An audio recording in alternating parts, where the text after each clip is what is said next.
On this episode of AMA Air, learn more about an AMA member who helped design a record-breaking airplane. Also, see an exclusive sneak peek of our video about famous AMA member Neil Armstrong. And find out what exciting annual event will kick off later this month. All that and more on this episode of AMA Air.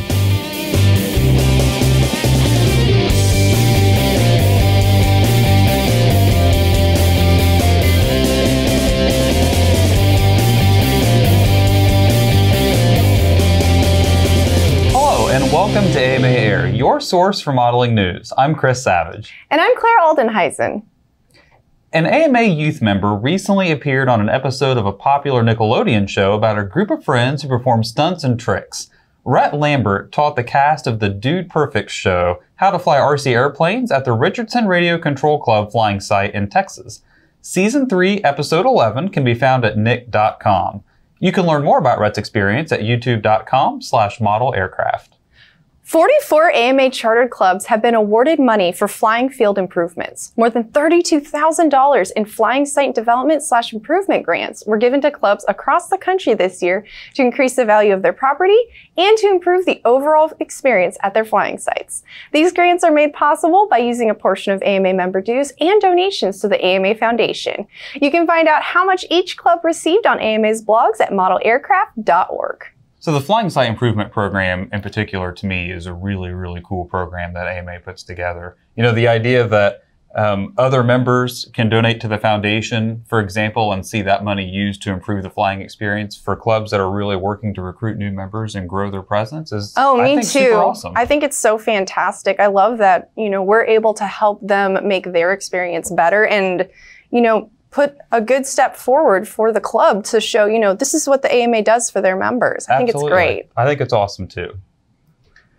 Well, last month, you heard about the Strata launch. Scaled Composites design engineer and AMA member Mason Hutchison helped develop that aircraft. He recently took the time to speak with AMA's Matt Ruddick about his love of aeromodeling. Here's Matt with the story. Well, a few weeks ago, we brought you the breaking news story of the maiden flight of the Strata launch, the world's largest aircraft. And today we've got a really special guest, AMA member Mason Hutchison, who works for Scaled Composites, who was part of the team to make Strata launch what it was. He's going to be here to talk to us a little bit about it. Mason, how are you doing today? I'm doing great, Matt. Thank you for having me on today. Well, thank you so much for joining us. It's really exciting to get to talk to somebody who's had a lifelong experience in modeling and then gets to go on and work on something as cool as the Strata launch. Tell me a little bit about your role at Scaled Composites and what your role was with the Strata launch. Well, I have the great privilege of being a design engineer for Scaled Composites. And usually when you design a big airplane, or any airplane for that matter, there's structure and there are systems. And I tend to be a systems guy. So anything mechanical, I've done landing gear, I've done flight controls. On Strata launch, I designed the flight controls, and I was part of a larger team. And at times I was even the lead of that team. We designed it was about 4 to 10 engineers working on the mechanical systems, which are the controls, the yoke all the way to the tail, and all the way to the ailerons. And then, a lot of the other controls that involved with the direction of flight, such as thrust levers and flap controls and things like that. So anything having to do with flight controls, I was involved with in some way or another at some point for the entire project. Very cool. I got to believe that your experience growing up in modeling has helped you get to this point and gave you a lot of skills to be able to help with that kind of project. Tell me a little bit about your background in modeling and how it prepared you for those types of projects. Oh, it most certainly did help. Model aviation most certainly did help prepare me for building this airplane and the experience of testing this airplane. I would say most fundamentally, the intuitive knowledge you learn about building airplanes from model aviation is directly applied to any full-scale project, but even more so for something this big. Now, keep in mind, this is not a wind tunnel tested airplane, so we have to lean on the things that we know and the things that we've learned from model aviation, for example. And that is such a huge part of this. Many of the designers on this airplane are in model aviation enthusiasts. And for example, the aileron direction of travel is a big deal that you learn in model aviation. And there are times when you have to stand back in the hangar and look to see which direction the ailerons are traveling. And there are times where you have to simply stop and look and ask yourself, is that really a right roll or a left roll? So the detail is there, and their technical requirements are still there, but that intuitive knowledge comes in handy when you're looking for something like that. But here's something that I noticed on the project that was a little outside of the intuitive knowledge that model aviation gave me. I thought I had it in spades, but because this airplane was so big, getting back and looking at line of sight alignment, that technique you use to line the tail to the wing, for instance, was impossible in this hangar with this size of airplane. So we had to take this on as microcosms of smaller portions of the airplane at single times rather than one whole big picture. It wasn't until we moved the airplane out of the hangar that we finally got one giant image of this airplane all in one. So that was something that we did not expect. And because there's two tails, you can kind of treat it as two airplanes when you're building it. But as soon as the systems start to go in and start to communicate, that's when it falls apart, and you need to have the whole airplane picture. Wow, that's amazing. And so using some of those skills that you learned over the years in modeling, and you mentioned that there's a lot of folks working there at Scaled who also have modeling backgrounds.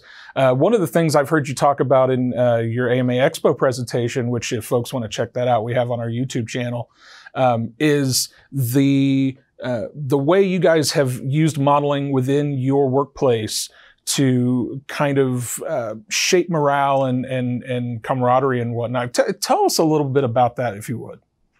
Oh, that is a big deal within our community of designers and builders at Scaled Composites. Even the management team gets involved.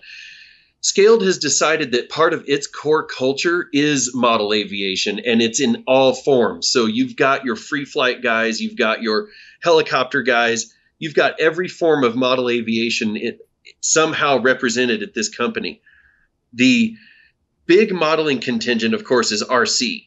And we do a lot of organized racing, and we do combat, and most recently we're doing radar speed runs. There's been kind of a fad of people lately wanting to see how fast they can get an airplane to go. And I think that is part of the addictive nature of setting milestones in aviation. We just had the flight of the world's largest airplane, and not 1 week later, we're out flying model airplanes absolutely as fast as they'll go, and we're, puffing batteries up trying to make that happen. I don't know, the two are not related in any way other than the spirit of achieving something is still there. And it is evident. We have probably a good 25 people that are heavily involved with RC air racing. And every Friday that we work, we get every other Friday off, but every Friday that we work, we get to have 30, 45 minutes of time to go out and race and do combat together that the management endorses us doing. They know that this is a big part of our culture. They allow it to happen. They provide us a space to do it, and they even promote it within the company and on the social media. So it helps the morale at this company by shaping the culture. You're getting involved with aviation when you get here because you're still involved with model aviation once you're here. That's fantastic. And I know I can kind of relate a little bit to that. Working at the AMA, we also get some similar opportunities to, I'm just a little frazzled. I need to go take a break and go outside and maybe fly a park flyer around or put a sailplane up in the air. And it really does a lot just to de-stress a little bit, I think. It does. And I think what we're seeing too is that it creates that line of professionalism that you see throughout any industry, but it actually develops character on top of that. So these people who are one way when they're being professional all day at work, but when you get them out in a community or an event-based kind of, go outside and fly RC, you'll see a little bit of character reveal that becomes more important when it comes down to the really hard times like flight testing the world's largest airplane. That's how we know who we are as a team, by how we act on the RC field. It helps us every time. And it's funny how we don't even think of it that way. That's just how it turns out. One of the, some companies will do trust falls and character building events and all those kind of silly things that we saw on funny TV shows. But we seriously do use RC as sort of the great regulator in aviation. It brings us back to our roots. And as a matter of fact, it's growing every day at this company. While this project is been huge for us, RC has remained the constant. Well, Mason, now that Stratolaunch has had its maiden flight and it was successful and everything's going well, what's on the horizon for you? What's up next for you? Oh, well, that was a big one, and that was a good long project. So I think a little bit of rest and relaxation. How about you catch back up with me in about 6 months, and I'll have something on the stove cooking up, ready to go. I'm not quite sure, actually. Taking a good long break and going to take a little vacation. Well, I certainly think it's well-deserved, and I have to congratulate you and the rest of the team at Scaled and at Stratolaunch for just an incredible achievement in flight. I can't thank you enough for stopping in and talking to us a little bit today. Mason, thank you so much. Mason Hutchison from Scaled Composites. Be sure to check out his expo presentation that we have on our YouTube channel. We'll put a link down in the description of this episode. And Mason, we'll see you again here soon. Thank you very much, Matt. Talk to you later. If you want to know more about the Stratolaunch project, visit stratolaunch.com. Coming up, discover what role model airplanes played in the life of astronaut and AMA member Neil Armstrong. And just ahead, take a look at some upcoming events and learn how you can find one near you. Every journey starts somewhere. Our journey begins with imagination. And imagination can take us anywhere.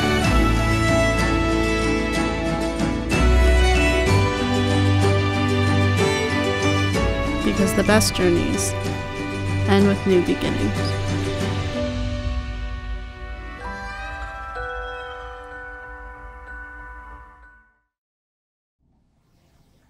The Field of Dreams Scale Rally, set for May 31st through June 2nd, will serve as a U.S. Scale Masters Association qualifier.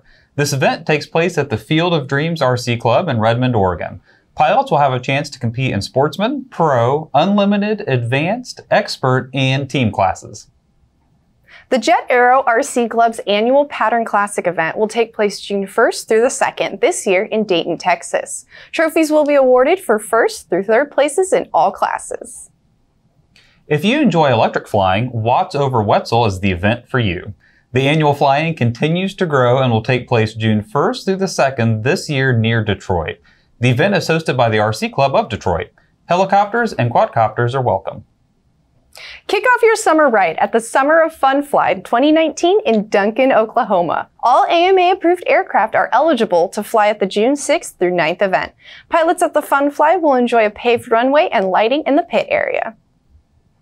The Mike Gretz Memorial RC Fly-In will take place at SIG Field in Montezuma, Iowa in June in honor of the late SIG manufacturing employee.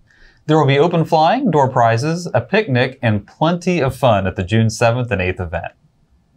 Vintage models designed, flown, or kitted before 1984 are welcome at the Blast from the Past Vintage Fly-In. The June 15th gathering is just for fun. Nitro and electric-powered models are welcome. The fly-in will be held in Youngsville, North Carolina. For more information on these events or to find one in your area, you can check out the sanctioned event calendar in Model Aviation or at modelaircraft.org. We hope you'll stick around after the break to learn about astronaut Neil Armstrong and to find out when our annual competition begins. We'll be back soon.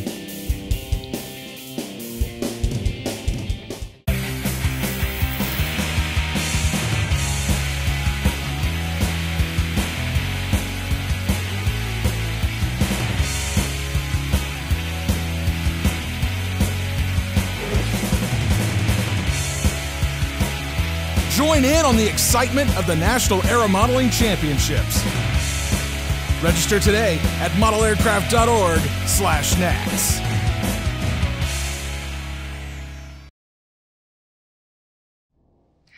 Now it's time to show you a bit of what the staff at AMA headquarters has been working on in anticipation of the 50th anniversary of Neil Armstrong walking on the moon. Let's take a first look at the little-known part of the famous astronaut's life. Ignition sequence start. 5, 4, 3, 2, 1, 0. Liftoff. 4 forward, drift into the right a little. Tranquility Base here. The Eagle has landed. Dear Mr. Worth, I was an AMA member for a number of years in the 40s. My model building and flying activity was a primary force in directing my education toward aeronautical engineering. I was an honorary control director at the 1964 Nationals. I look forward to seeing you at the Collier event. Best wishes, Neil A. Armstrong. He really wanted to design airplanes. That's what he really wanted. And he loved flying. So building the model airplanes made him understand about flying. I joined the Aero Modeler Club, and Neil came the following year and joined the club. So that's where I met him as a club member. And we became close friends all through my time there at Purdue, and we were both very active in the Aero Modeler Club. In a way, the club was an extension of our curriculum because we learned a lot by building models and trying to improve them. I was working for, it was called Space Technology Labs. My department actually did the final assembly and testing of the engine that landed him on the moon. That was kind of interesting. Two kids from the Aero Modelers Club, one put the engine together and the other one landed it on the moon.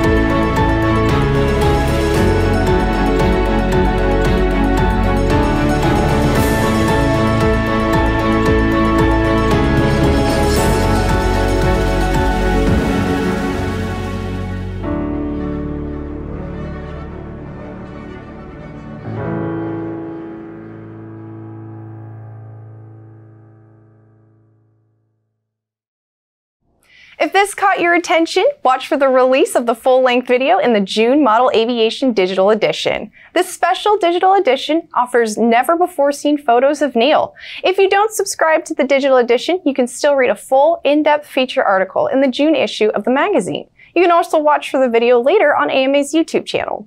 If you would like to subscribe to the digital edition, go to modelaviation.com/digital. So I was really surprised when I started working here to learn about Neil Armstrong's interest in model aviation. I had no idea that he was so passionate about the hobby. Oh, I know. It's amazing. I think there's this sense of model aviation being this very niche topic, but the more I work here, the longer I work here, I realize it's everywhere. Yeah. You know, when I first started working here, I'm sure I've told you this before, but my grandparents sent me a model that my grandfather built. Really? Yeah, they were like, you work at the Academy of Model Aeronautics. Here's a rubber band powered aircraft that your grandpa built. We thought you'd like to have it. You know, I didn't know I had a family history of model aviation, but here we are. I think that's so cool. Really cool. Very cool. And such a catalyst for things like NASA. I mean, anything that you see in manned flight, it seems like you can trace roots back to model aviation. Makes me feel pretty good. It does. It's very, very cool. Like our model aircraft, time flies. And believe it or not, it's almost time for the annual NATS to begin. Later this month, the 2019 NATS officially kick off with the first contest, Indoor Free Flight, running May 30th to June 2nd. The Round Valley Dome in Springerville, Arizona is the new location for this year's Indoor Free Flight NATS. Find out more about the indoor and outdoor NATS at nats.modelaircraft.org. Well, that's all for this episode of AMA Air. You can stay connected with us by following us on Facebook, Twitter, and Instagram. For even more videos, make sure you subscribe to our YouTube channel. And from all of us here at AMA, thanks for watching. We'll see you next time, but for now, it's time to get flying.